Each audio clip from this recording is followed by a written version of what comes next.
But first, it's time for the Informer Report.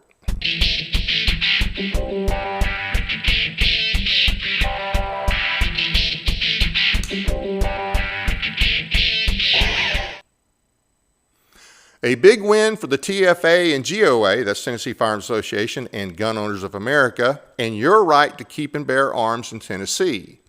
On Friday, a 3-judge panel ruled that Tennessee's laws making it a crime to carry a gun with the intent to go armed, as crazy as that sounds, how else would you carry it, as a crime is unconstitutional, as is the law making it a crime to carry a gun in the park. Do we finally have constitutional carry in Tennessee? You can read the details below, and there is a hitch to this. And this came later I found out about it maybe 2 hours ago. Now, I'm going to cover what we need you to do regardless, and then I'm going to tell you the twist to this story. This thing can be appealed, okay? And we need everybody to call the AG and tell him not to continue to use state tax dollars to undermine the rights of citizens of Tennessee. His number is 615-741-3491. That's 615-741-3491. Tell him not to appeal this decision. It's the Hughes versus Lee case. If upheld, it should give us constitutional carry. Now, unfortunately, we kind of got knifed in the back today, and I'm really surprised where it came from. Representative Chris Todd, who we've had on this show, who I've always thought was one of the better guys up there, he encouraged the AG to file an appeal, stating that apparently he thought that because this was a chancery court and that it only would apply to Gibson County instead of applying to the whole state, which is crazy. He's smarter than that. I mean, I've known Chris for a while. He is smarter than that. So I don't know what he was thinking, but that hurts, okay? That definitely sets us back because I'm sure that was orchestrated by some of the reptiles up there in the legislature. And we do have some. Now, to make it clear, our guest tonight is not a reptile, but some of his colleagues are. Anyway, so it's very important that you call the AG, tell him not to appeal this. Also, go to the Tennessee Firearms Association website. You can get more details, not just on the case, but on this situation. Also, normally, just so you know, that normally in this case, when they pass a judgment, each side has 30 days to appeal or ask for adjustments, but it's usually effective, when the decision is made. So you might want to think twice about acting like we have full constitutional carry yet. That really is going to depend on where you're at, okay? So just keep that in mind. We'll let you know how that thing turns out. Defend the Guard. Last session, Representative Rick Eldridge co-sponsored the Defend the Guard bill in the House. But when it came time to vote in committee, he made a motion to send it to summer study, saying more time was needed to decide whether or not Tennessee should continue to sacrifice our citizens in undeclared wars overseas. Now, you remember there's this thing in the Constitution that Congress has to declare war? That is the whole point of the Defend the Guard bill, that we don't send our Guard overseas unless war is declared. Now, when he recommended the summer session after being a co-sponsor of the bill, well, people who support the bill have wondered, okay, when are we going to get this summer session? It's already August. And they were trying to contact him, and no response initially. And that's concerning. Well, it gets worse. It gets all kinds of worse. What has happened is we found out that Representative Eldridge contacted the senior leadership of the Defend the Guard legislation and the senior leadership of the Tennessee National Guard. Now, the Tennessee National Guard, their senior leadership opposed this legislation. And basically, now, he had a meeting scheduled for this coming Thursday. Apparently, this meeting has been scheduled for quite some time. The sponsor was not informed of this meeting until very late in the game and may very well not be able to attend. But if you're supposed to have a summer session, when you do a summer session, you bring in both sides. You let both sides present their witnesses, the pros and the cons. That's the way summer sessions are done. But Rick is meeting with the senior leadership of the Tennessee Guard, and from what I can tell, nobody that supports the bill is there except the sponsor, who was invited late and may not be able to make it. And they're going to talk about all the reasons why this is a bad idea, why they don't want to pass Defend the Guard. Remember, Defend the Guard, the whole gist of it is we don't send our National Guard overseas to fight unconstitutional wars. It's unconstitutional if the Congress has not declared it.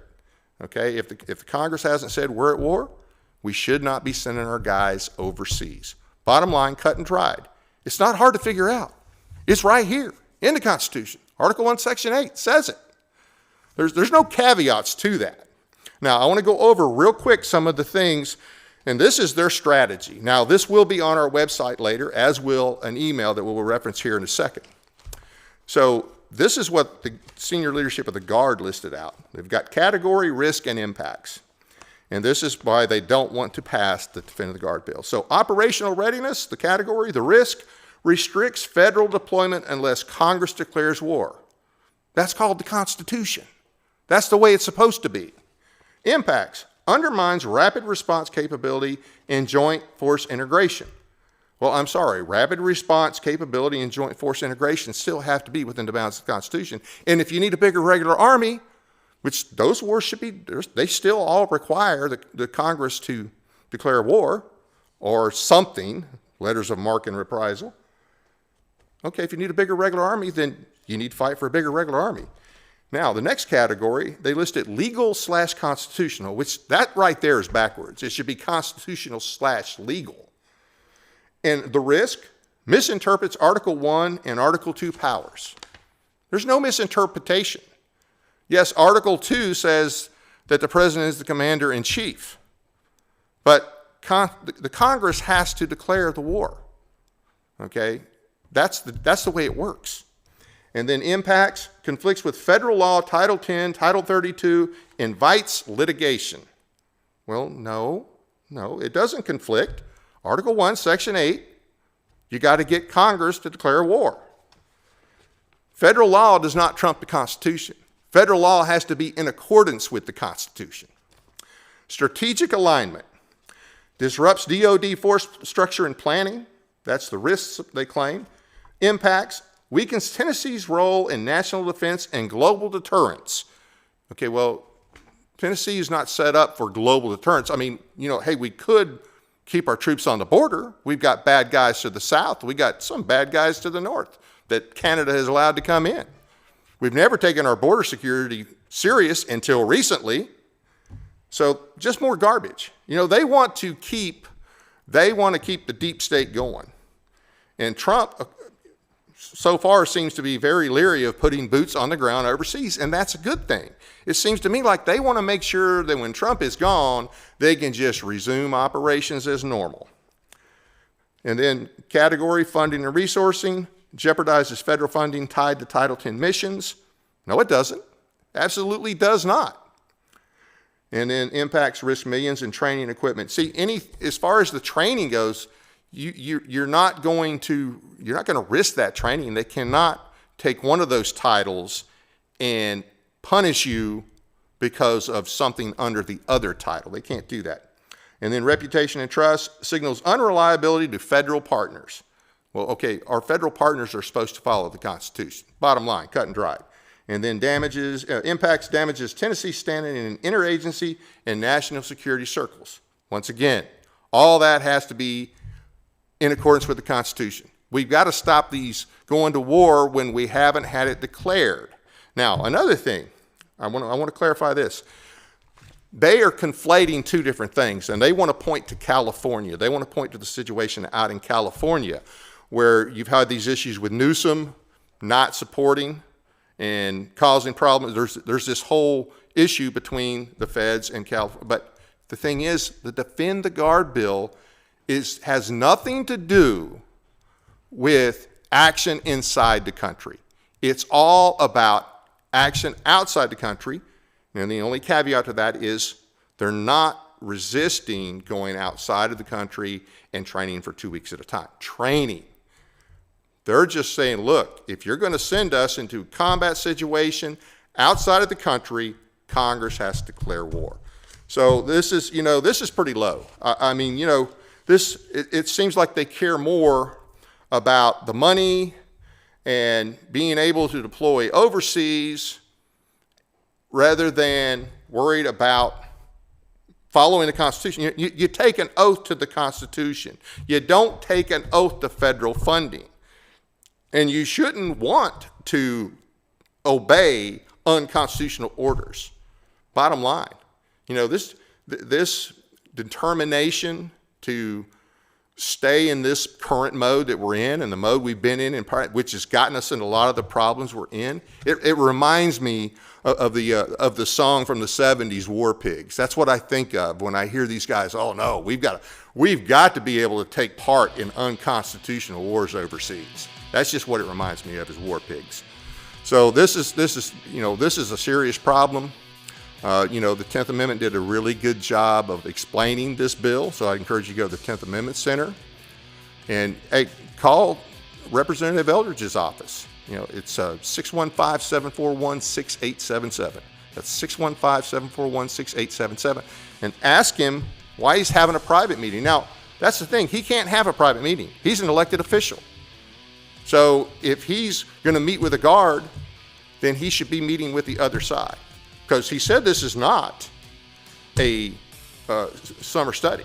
Matter of fact, we come to know this because there was a member of the Guard that got this notification, and he contacted Representative Eldridge about this, and he said, "Well, no, this is just a meeting with the Guard." Well, okay, why are we having a meeting with Guard? Why are we meeting to figure out how to murder a bill that he sponsored, that he co-sponsored? So, hey, this is a problem. So his phone needs to ring off the hook, and people need to raise hell about this. This is garbage. This is flat out garbage. Now, one more thing about that. So our General Assembly seems to want to do everything they can to prevent us from our right to keep and bear arms, but they, no hesitation in wanting to send Tennessee National Guard overseas to crap hole countries, primarily in the Middle East, for people that don't even appreciate it, don't deserve it, and we get what out of it? I mean, I'm sure the defense contractors do pretty well, but this kind of garbage has to stop. Now, another thing I found funny, we tried to get a nullification process bill passed for the last couple of years in Tennessee. We wanted that nullification process bill as a way for our state to nullify unconstitutional federal actions. These guys, the General Assembly, in this issue with the funding, with the Defund the Guard, where they're trying to kill the bill, they're trying to nullify the Constitution. That's what they're trying to do. They want to ignore the part about Congress having to declare war. And that's all I've got on that. But hey, there will be more. I'm going to get the members, Tennessee member of Defend the Guard, and I want to get the national guy back on. We had him on a few months ago, so you'll be hearing more about this. Now, some other Tennessee news. DHS, Department of Homeland Security, or really I think in a lot of ways historically it's been the Department of Homeland Subversion. They're funding Islamists in Tennessee, according to a published report by the Middle East Forum. The Department of Homeland Security has grants that were awarded to terror-linked and extremist organizations. Today, according to the study, DHS authorized over $25 million between 2013 and 2023 to radical groups, many with documented links to foreign terrorist organizations. The funding was distributed through 3 DHS spending programs, with the majority originating from the Federal Emergency Management Administration, FEMA, our old buddy FEMA. One of those groups was the Islamic Circle of North America, known as ICNA, Relief, whose director is, and I'm sure I'll murder this name, Iman Rafiq Mahdi of Knoxville, Tennessee. Yes, good old Tennessee. According to the report, the Islamic Circle of North America Relief received the largest appropriations totaling $10,346,248 in disaster relief funding, despite its ties to Jamaat al-Islami, a South Asian Islamist movement involved in a 1971 genocide against secular intellectuals in Bangladesh that killed up to 3 million people. Jamaat al-Islami's militant wing, Hizbul Mujahideen, is a U.S. designated terrorist organization. In addition to that, the Islamic Circle of North America was named as one of the Muslim Brotherhood's like-minded organizations of our friends, one of the like-minded organizations within the Muslim Brotherhood Explanatory Memorandum. That's from 1991, when the FBI recognized that they were a problem. Their plan for conquering North America from the inside, which means it's not going to all be bombs and bullets. They plan to do it politically. Learn more at dailyrollcall.com.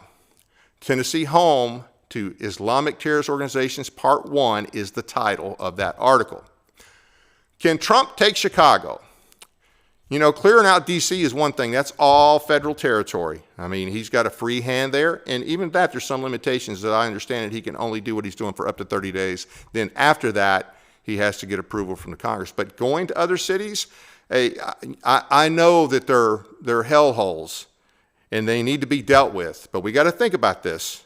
Do we want the next president, who may not be Trump, who won't be Trump, okay, may not even be Trump-esque in the slightest way, might be a Democrat. Do we want troops used in our cities to enforce laws? Now, he can go there and enforce federal law. He can go in there and use them for rounding up illegal immigrations. He can protect federal property, certain other federal things, but it's not the same as D.C. So we're going to be watching that, and we'll talk more about that later. And he did say Chicago is his next target. That's the Informer Report for today.